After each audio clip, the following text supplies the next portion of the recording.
people of the internet. Audience request for a video. They asked me what was my take on unique firearms. Now, they didn't really specify what a unique firearm was, so I'm gonna have to kind of speculate what I think they mean by unique firearm. Whenever it comes to modern day in the United States, if somebody has a rifle, it's going to be probably like an old school 22 long rifle or a modern day hunting rifle in like 308 or 30-06, maybe 6.5 Creedmoor, something like that. Public gun range, you guys are going to hear gunfire in the background. I know Kel-Tec comes out here to shoot, so that's that full auto fire that you hear over there. That's probably Kel-Tec. But let's see, what the hell was I just... Sorry, I was distracted by machine gun fire in the background. But let's see, what the hell was I just talking about? Normally you're going to see people with like a modern hunting rifle in 308, 6.5 Creedmoor, 30-06, something like that, or they're going to have a AR-15 in 223. I think that's going to like account for 90% of your rifles that you're going to find here in the United States. Now, that being said, there's definitely plenty of other options out there for firearms, but I think this accounts for a good large portion of them. Probably throw in like some 30-30 lever actions, and like that probably makes up a vast majority of the firearms in terms of firearms ownership here in the US. So this right here, AR-15 in 223.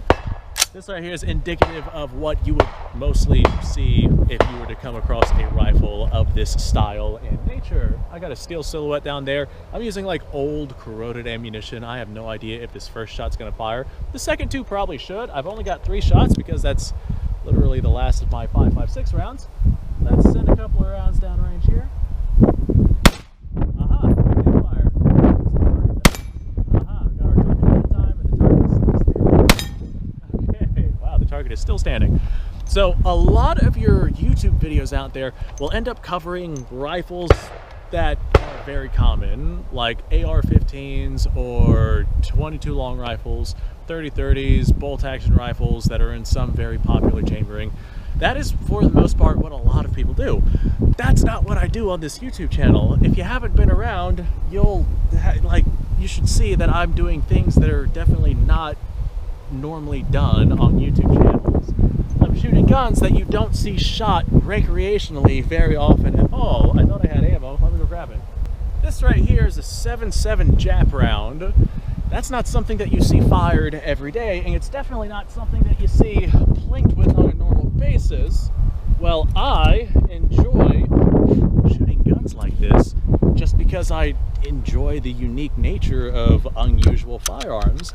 Like, if I have a gun, like, let's say I get an old school military surplus gun, and it's one of those old school guns where you might have to load your own ammo and source brass and whatnot in order to shoot it. That's just right up my alley.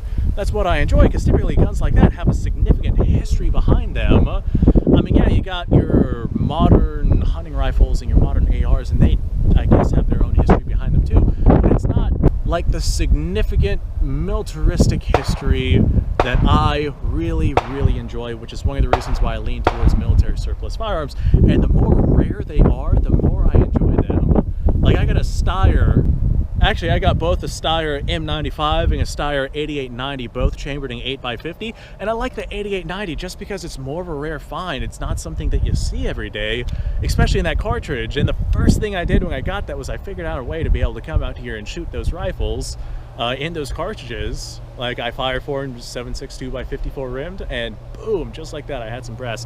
Or actually the first thing I did whenever I got my GRA rifle, I got an adapter to be able to shoot 410 shotgun shells out of it because I want to shoot that particular rifle.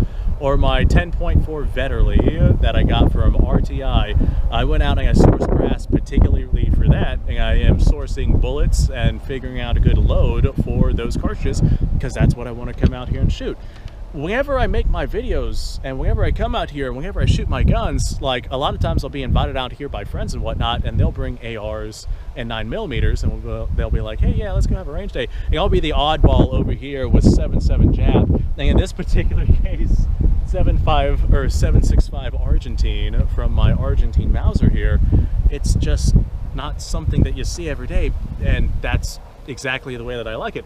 So whenever we are talking about quote unquote unique guns, if we're talking about things that you just don't see very frequently, yeah, I'm all about that. That is literally what this entire channel is based off of. So I got this 7.7 Jap round. I'm gonna go ahead and try and hit that steel target down there. I am angling you guys down a bit because I'm actually gonna use this right here to prop up onto. It's just gonna make it easier to shoot my target downrange. I did in fact hit it. So 7.7 Jap, that is pretty hard to find. It can be like made from 30-06 brass, which is definitely a lot easier to find, but then you gotta make your own brass, and you gotta go through the steps of like making your own ammunition for the rifle. So if you don't mind making your own brass and like making your own ammo and reloading and whatnot, then something like this really is not that hard to shoot. But most of your shooters, like, they don't want to go through the trouble of having to make their own ammunition for their rifle. That's why 30-06, 308, 223, 9mm, you know, those very popular rounds, which you can get a lot of for not a lot of money, that's why those are so popular, because most of your people don't want to go through the effort of doing this.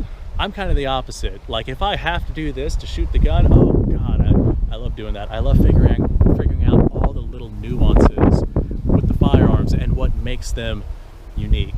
So to answer your question, yeah, I'm all about unique guns. That's just my forte. That's right up my alley. That's what I do. Whenever it comes to old school milsurps, if it is more unique, the better. Now, if we're talking about like modern unique guns, if it is something that is like modern but unusual, like, I don't know, the FAMAS is pretty unusual in comparison to basically all other rifles that exist out there. Something like that, yeah, I would definitely still be interested in that, just because it is not something that you see every day. I guess I'm less interested in the stuff that you see like commonplace all the time. Like the AR just does not really interest me. I haven't shot an AR other than me being out with this little group of filming sessions that I'm doing here.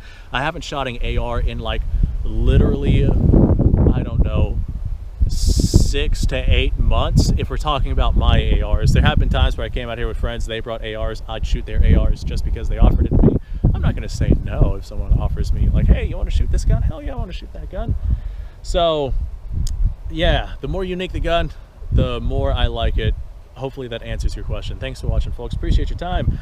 Like, subscribe, share. Description below has a link to all sorts of stuff. Go check it out. You guys go off, have yourself a fantastic day. I'll see you on the next episode.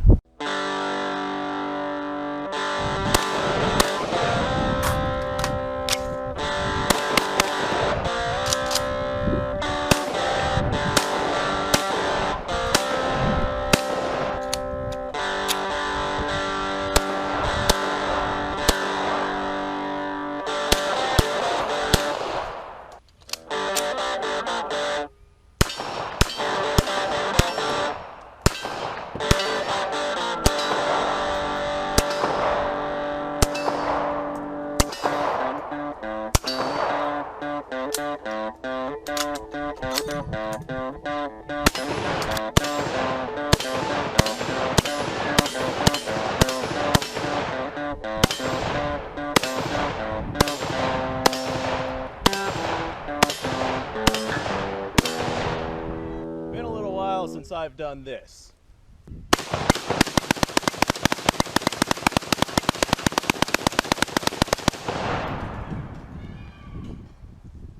Bonnie and Clyde be damned.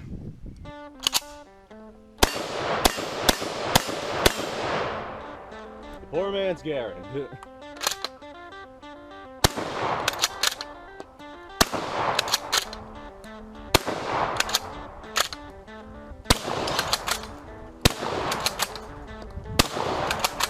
It's a shame that bolt-action shotguns aren't more mainstream.